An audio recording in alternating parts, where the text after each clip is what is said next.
And now, it's time for another Dice Tower review with Tom Vasel. One of my favorite games from last year was the legendary deck building cooperative game from Upper Deck. Wasn't expecting to like it as much as I did. Really fun and fantastic. And so now they've come out with a new expansion, Legendary Dark City, or this is the first expansion. And the original game was great, but we wanted more. Well, they certainly have given you a lot more in this game. Let me show you.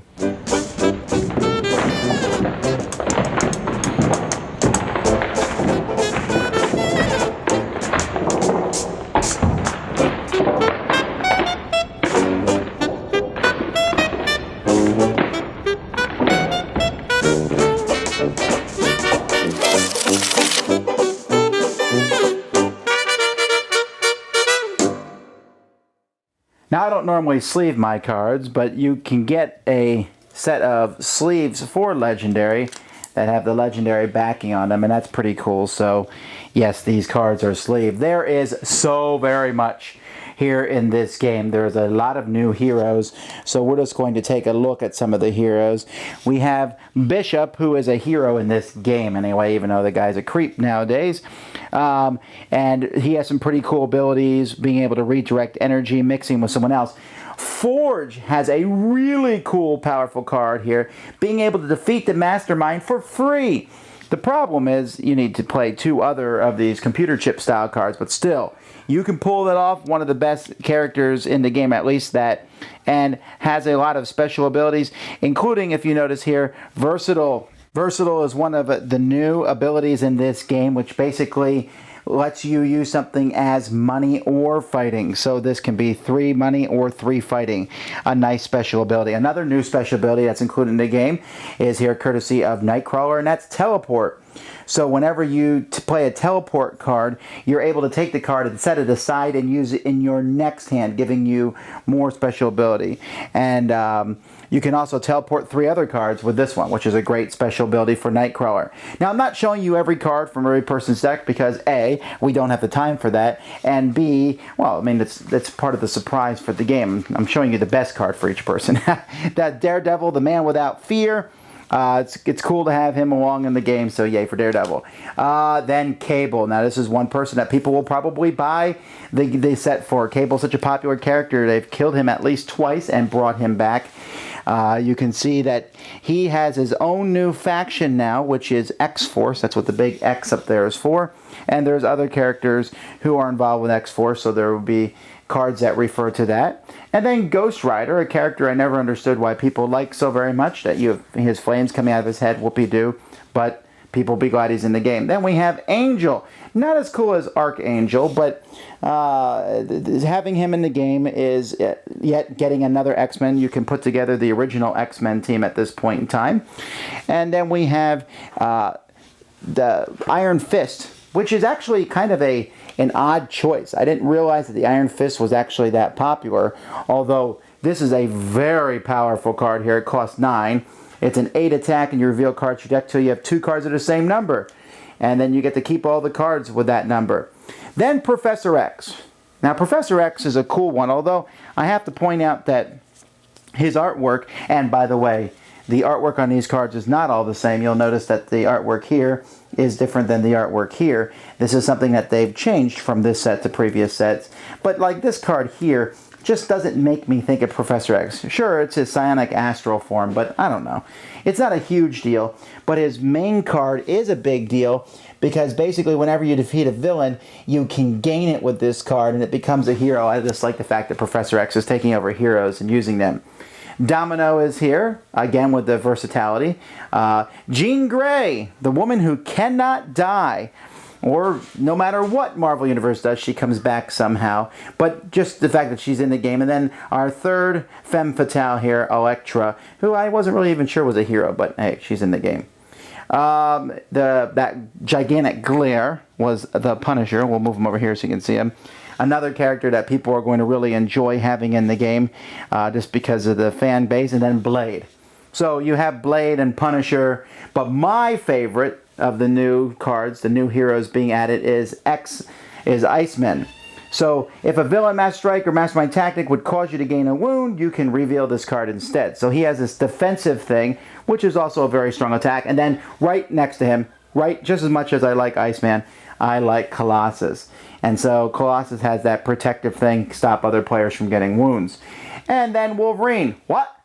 Wasn't Wolverine in the original set? Why, yes, he was. Why is he in this set? Because just like the Marvel Universe, who puts Wolverine in every single team, somehow he's in the Avengers, the X-Force, X-Men, teaches his own school. They did it here too. But this lets you have the X-Force Wolverine. This is a much meaner Wolverine who kills people. So yay, all these heroes. This is very exciting. I mean, it will be easier for the good guys now. There is nothing easy about this game, folks. There is some new henchman groups. We have the Phalanx, which is always a cool enemy. And I mean, they're pretty tough. When you fight them, you have to show a hero with technology or you KO one of your heroes. Kind of a pain. And then we have the Magia Goons, which have the ability Bribe on them. Bribe is a new ability that bad guys have, where when you fight them, you can use money and or fighting. So these guys are easier to get because, yes, they're 4, but you can pay or do that to get them. And there's multiple people with Bribe. You see some people here from the gangs, the streets of New York, Tombstone and Bullseye and Jigsaw. This is so that Daredevil and Punisher have their people that they can go after, are involved in the game. And then we have the Marauders, the ones who committed the Mutant Massacre with Vertigo and Scalp Hunter.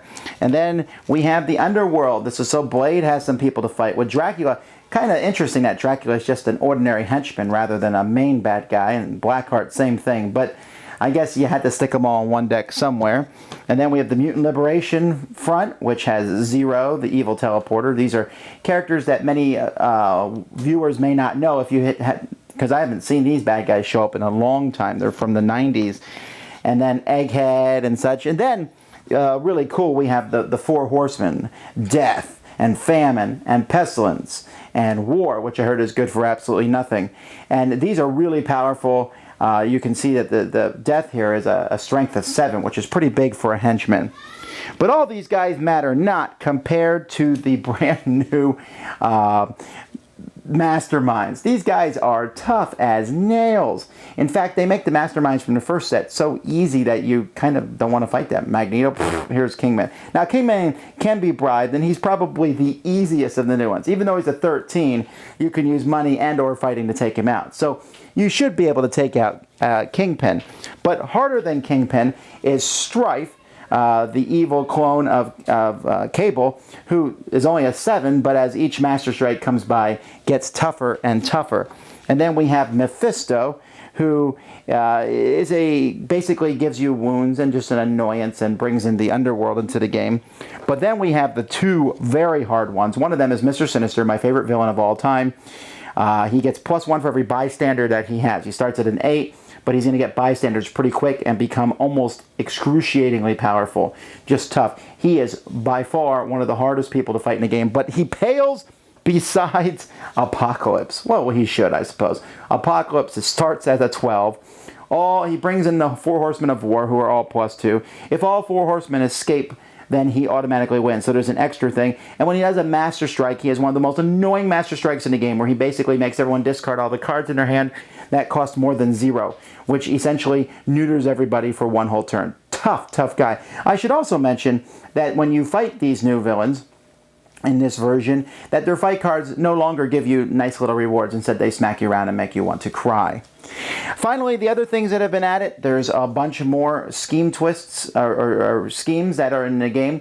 I believe it looks like there is 8 more here, which, again, gives you huge variety. There's a lot of cool ones. One that I like, Detonate the Helicarriers, a lot of fun.